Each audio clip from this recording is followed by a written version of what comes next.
आपण तिथे सांगितलं होतं की तिथे नामदेवाचा जन्म, पण आज असणारा जन्म त्यांचा सांगायला कोणाचा असणार?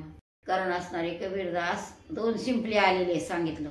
त्यांनी सांगितलं होतं मला आयोने संभव म्हणून. ते असणारे कोण व्यासाचा अवतारी म्हणतील, आणि नामदेव असणारे ते अवतार यांचा कोणा उद्धवाचा अवतार असं सांगते बाबा. आता आपण ऐकलेलं ते सांगायचं, इथं मनाने काही बोलायचं नाही. पाप होते मनानं बोलायला, मला जाणीव आहे त्याची.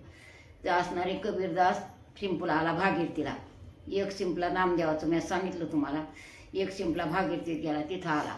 कुठं तसंही वर्णन आहे. आणि पुन्हा एका संत वाटून ते ऐकले की एक सत्पुरुष होते. सत्पुरुष एक माणूस त्यांची सेवा करीत होता, आणि ते सेवा करता करता एक ते चालला गावाला, तर त्यानं सांगितलं माझी मुलगी येईन सेवेला. असं ऐकले बरं का संताकडून. हे पोथीत नाही आले, ऐकलं संताकडून ऐकलं. म्हणलं माझी पोरगी येईन. बरं म्हणले. ते त्या पोरीनं सेवा केली. पण त्या महात्म्याने काय केलं, त्या पोरीला प्रसाद म्हणून तुळशी फुलं हातात तिच्या टाकली. त्याचं झालं बाळ. आता ती होती कुमारिका. ती म्हणजे असं कसं करा झालं, आता काय करू, कुठं देऊ, लहान लेकरू, लहान पोरगी होती ती. आणि मग तिनं एका तळ्यामध्ये पानावर ठेवून दिलं ते लेकरू. असं पान पाहिलं मोठं, आणि त्या पानावर लेकरू तळ्यावर ठेवून दिलं. तिकडून एक मुसलमानीनं आले. त्यांना लेकरू बाळ नव्हतं. ती पाणी प्यायला तळ्यावर गेली, तर ते लेकरू तरंगत आलेलं. काय सांगावं देवाने काय केलं नाही म्हणून. काय सांगता येतं आपल्या एके जीवीनं? जिथं शेषांच्या जीवी फाटल्या तिथं आपण सांगा. पाण्यात कुठं लेकरू राहत असतं का? पण राहिले बरं का, असं वर्णन आहे. ते लेकरू पाहिलं, ती मुसलमानी म्हणजे अहो इथं लहान बच्चा आला म्हणजे घेऊ का? ते म्हणला घे आपल्याला सांभाळा. म्हणून ते कबीरदास झाले. तो नाही तर कबीरदास आपल्या याच्यामधलेच येतं. कारण व्यासांचा अवतार म्हणजे ते काशीला सापडले. मग त्या कबीरदास तसं होते तसं. कारण याती पुढं माझी गेली हार कोणी श्रीरंगा वाचून आणून. कारण संताला यात नसती, पोळ नसतं, काय नसतं असं वर्णन आहे. मग ते कबीरदास मोठे झाले, सगळी देवाची सेवा करू लागले. आपल्यासारखी पूजा अर्जा करीत होते कबीरदास. त्यांना एक मुलगा झाला एक. पण त्यांच्या घरी आले संत. कारण सगळ्या संतांचे तर असे दिवस आहेत बघा अडचणीचे. आमचे तेवढे असणारे तेवढे कोण, एकनाथ महाराजच श्रीमंत येतं. अजून पण आहेत नाही, अजून पण आहेत. ते महाराज सांगते 14 जिने येत, 24 खोल्या. आता 14व्या पिढीला 24 खोल्या वाटून आल्या. आता आणि 14 जिने आलेत. मग किती श्रीमंत असतील तर विचार. आता त्याचा विचार करीत बसा तुम्ही घरी, कारण सांगता यायचं नाही. 14वी पिढी त्यांची. मी एकदा गेले होते माझ्या लेकीबरोबर कुठं पैठणला. त्यांना विचारलं, म्हणलं काकू तुमचं हरिपंत होते ते, त्यांना काय संत ती काशीला जा. आता म्हणले आता त्यांना 3 पोरं होते. 3 पोरं होते म्हणल्या. आणि आमची 14वी पिढी. म्हणून मला नक्की माहीत झालंय सांगायचं म्हणून. 14वी पिढी त्यांची. त्यातून मी त्या महाराजाच्या हातून नाही पुन्हा ऐकलं की आमची 14व्या पिढीला 14 जिने आणि 24 खोल्याचा वाडा आला. आणि कितीतरी शेती आले. मग ती किती श्रीमंत होते ना, त्याच्यावर बोलायले बरं का. कबीरदासाबद्दल बोलायला नाही, पण सगळी लोक असे. कारण सगळ्या संतांमध्ये संत असे श्रीमंत संत होते. इतकसा अभिमान नव्हता. अंगावर मुसलमान थुंकला तुम्हाला सांगून गेलेली आहे. तर 108 वेळा थुकला. म्हणले बाबा तुला त्रास झाला असं, तुझ्या जीवीला पानं खाल्यामुळं तुला मत देतो लावाय. कोण म्हणेन वाचू काय सांगावं या संतांची लीला. कारण ते देवाचे अवतार होते. तुम्हा आम्हाला उद्धाराकरता आलते होते. कारण त्यांना आहे वैकुंठवासी आलो याच कारणाशी. ते कारणाशी येतं. कारण बुडं तसे जेणं देखवायना डोळा म्हणून कळवळायचा असतो संताला. पण त्यांचे काय असं आहे शेटकोठे आठवच नाही. कारण जन्माला आलेत काय नाही का असं त्यांचं असतं. ते विजय स्थितीकडे गेलेले असतात. ब्रह्म झालेले असते. तो ईश्वर स्वरूप असतो त्यांचा. त्यांची बरोबरी आपण कसे करतो. कारण आपण करू पण आपल्या तितकं पात्रता नाही येत. आपल्या जो पुण्य नाही होत. आपले तर काय असं आहे की सत्य तसं आहे की नाही असं आपण पाहतो.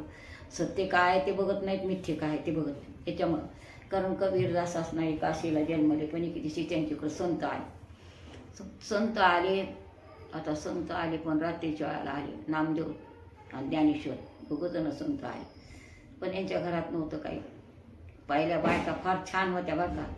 आता म्हणते न्याजा हॉटेलमध्ये घाला त्यांना खाऊ. नवऱ्याला सगळं म्हणते. आता त्या चुली पशे जात नाहीत, गॅस पशे जात नाहीत, काही नाहीत. त्यांच्याच्यानं काही होत नाही. कारण किती पाप करावं जन्माला म्हणते लक्षात आणा की. अहो ह्या हातानं मागं म्हणतो ते अन्ना पाण्यात हात असावा. कुंखाचा असा असा, आता कुंखाचा पत्ता नाही, कोणी कोणाला कुंकूही लावत नाही. कारण पहिलं चहाचा बोट आणि कुंखाची बोट म्हणत होते आमचे कीर्तनकार होते प्रभाकर पारेकर, त्यांनी म्हणायचं काही नाही केलं तर कुंकाचं बोट आणि चहाचा बोट तर घ्या. असे होते कीर्तनकार, पुष्कळ कीर्तन केले असे असणारे. आता ते चहाचा बोटही राहिला नाही, कुंकाचं बोटही राहिलं, काहीच राहिलं. आता कुठं नेऊन टेकवायचं याला ते त्या बाबालाच माहिती, आपल्याला काही कळत नाही. कारण तो करायला ते बरोबर करायला लागला, कारण व्हायचं तसं होते. असे असणारे ते कबीरदास किती संत आले आणि संताला त्यांना जेवायला नाही. आता काय करते बाई चांगली होती याच्यावर सांगायला, ती बाई म्हणली काय करायचं ते करा. आता पहिल्यावरने एकदा गेली तर ती गेली ती बरं का, तिथं रामोशी आला होता आणि तिला वापस आणलं होतं रामोशानं. काय बायकांच्या पहिल्या लोकांच्या फजित्या होत्या. आणि आता एवढं धनद्रव्य दिलंय पण एवढंचा कब्बर चहा बाहेर जात नाही वेळाचा. काय सांगावं तुम्हाला, लाज वाटती पण करावं काय, कालच तसा आला इथं.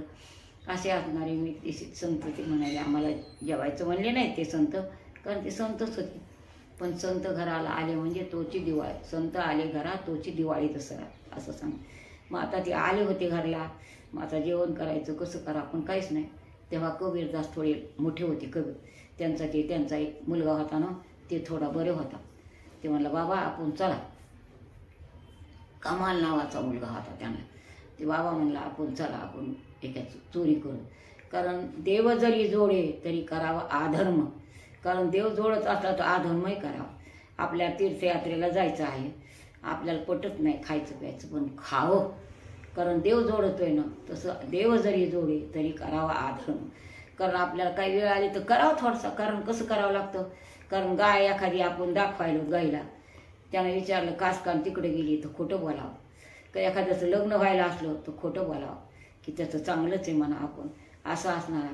घरात दिवा लावायच्या वेळेला जेवायला घालू नये, दिवा लावायच्या वेळेला दारात बसू नये, दिवा लावायच्या वेळेला झोपू नये. मफ कार नाही तो, पण आज कोणीच पाळीत नाही. कारण कावळा अन्न घेत नाही म्हणते तो. तिने सांजाच्या वेळेला कधीच कोणतं घरात भांडण करू नये तिने सांजाच्या वेळेला. कारण कशामुळे करू नये असं भागवतात वर्णन आहे की महादेव नंदीवर बसते तर एका क्षणात त्रिभुवनाला हेलपाटा करतात म्हणे, एका क्षणात. म्हणून ती वेळ कोणती असते ते कळतं का, म्हणून आपण तीन सांजा ह्या गोष्टी करू नयेत असं शास्त्र सांगते बरं का.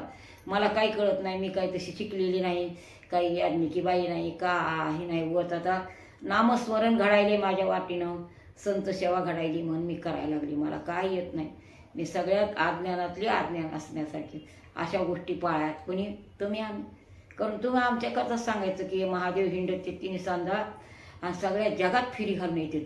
जगात म्हणजे सगळ्या तिन्ही त्रिभुवनात असं वर्णन आहे. मग तिन्ही सांजाची वेळ महिलांनी सांभाळावी. सांभाळा न सांभाळा कर्तव्य सांगण्याचं आहे, कारण संत आपल्या रात्रंदिवस सांगते आपण ऐका.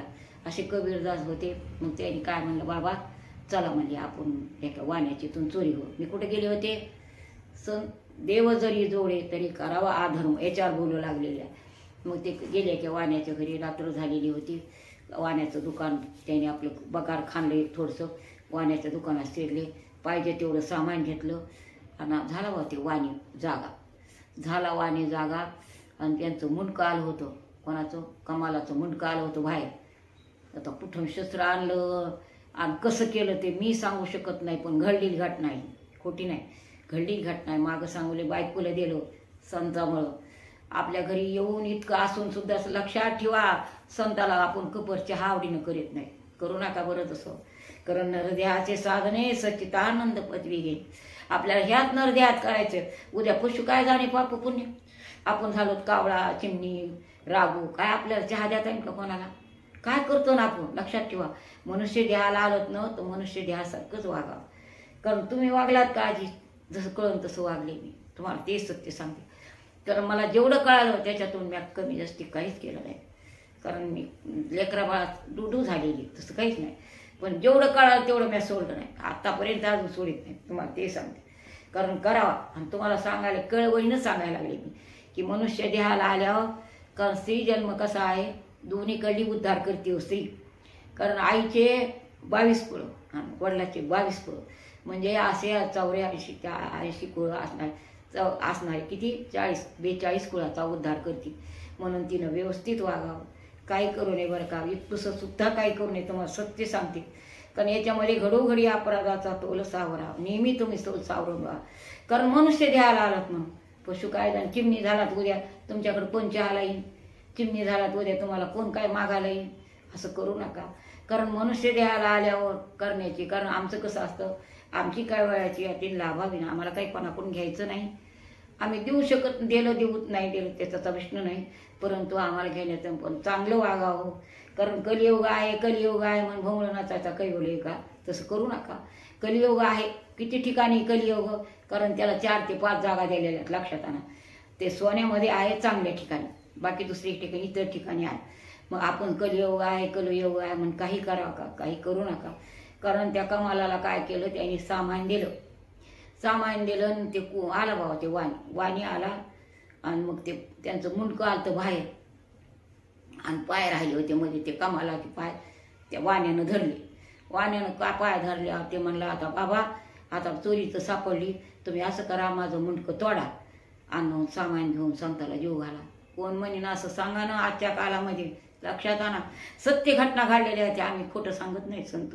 आम्हाला काय गरज आहे खोटं सांगण्याची, याची काय उपयोग आहे खोटं सांगू. इतक्या स्त्रिया चांगल्या, इतके पुरुष चांगले होते. कारण आता तर हे बोटा चुका, हे बोटा, अरे असं नका करू. आला जन्माला नीट तर नीट जाणार तर आहे तर तुम्ही जाणार, आम्ही जाणार. कारण आपण राहणार, आपण थोडं तुकाराम वैकुंठाला जायला आपण थोडेच असणारे, ते असणारा कोण असणार, त्यांना पाय देऊन जाणारा ध्रुवानी काळाच्या ताब्यात द्यायला नाही देह. कवा ध्रुव ते म्हणले, काळ आला होता ध्रुवाला न्यायला, ते म्हणले मी तुला येत नाही, मी माझा खाण्याचा अधिकार नाही, तू खाली पायरीला राह. म्हणून ध्रुवावर पायरी करून ध्रुव गेलेले आहेत आणि तुकाराम महाराज सहज वैकुंठाला गेलेले आहेत. अहो तितकं नाही व्हायचं आपल्याच्यानं, आपण तेवढे अधिकारी नाही, परंतु काहीतरी करून काहीतरी नीट वागा. थोडंसं संत जीव घातले त्यांनी आणि त्या कबीरदासाचं मुंडकं ठेवलं शिंक्यावर आणि कबीरदासानं ते मुंडकं झाकून ठेवलं. ती बाई किती शांत असं ना, लेकराचं मुंडकं कापून आणल्या, संताला कोणी जीव घालून का घातलंय, मी मनानं सांगायले नाही त्याच्यामध्ये. तिनं जीव घातले संत. मग ते चट्ट्यानं ते त्या यानं घातलं, वाण्यानं ते शिर घातलं सुळावर घातलं, ते फिरायला लागलं. पण सुळावर घातलं शिर, ते मुंडकं राहिलं बापापाशी आणि शिर राहिलं तिथं सुळावर घातलं शिर. पण ते असे संत चालले तर त्यानं हात जोडले. कुठं प्रेत होतं ते प्रेतानं हात जोडले. मग ते संत म्हणजे हे कोण आहे बाबा असं हात जोडायला, त्याचं तर मुंडकं तोडून टाकले, काय झाले कसं झालं. मग संतांनी चौकशी केली, नामदेव आणि ज्ञानेश्वर हे 2 जण होते. त्यांनी चौकशी केली, म्हणजे काय झालं म्हणजे तुमचं पोरगं आम्ही आलो तेव्हा दिसलं, म्हणजे आता पुन्हा दिसलं नाही, काय केलं तुम्ही. मग त्यांनी सगळी हकीकत सांगितली, कोणी कबीरदासाने सांगितली सगळी हकीकत. मग त्यांना धडाला मुंडकं लावलं, संतांनी त्याला जिवंत केलं. असा अधिकार संतांचा आहे, लक्षात ठेवा. संत साधे सुधे नाहीत, तुम्हाला लक्षात टाकते. पण कोण संत हेच ओळखू येत नाहीत आपल्याला.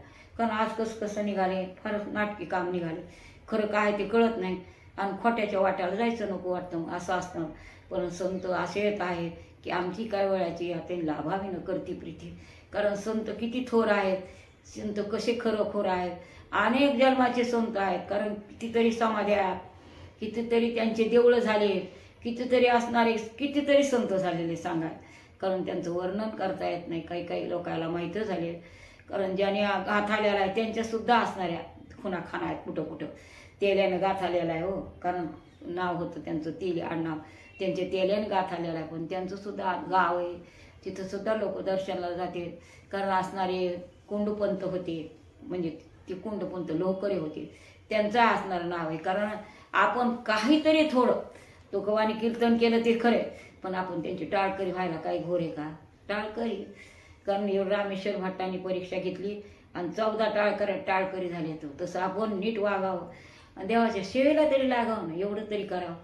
त्यांनी कबीरदासांनी आपल्या लेकराचं मुंडकं कापलं, दिलं, जीव घातले, पुन्हा त्या लेकरू जशानं तसं कोणी केलं, संतांनी केलं.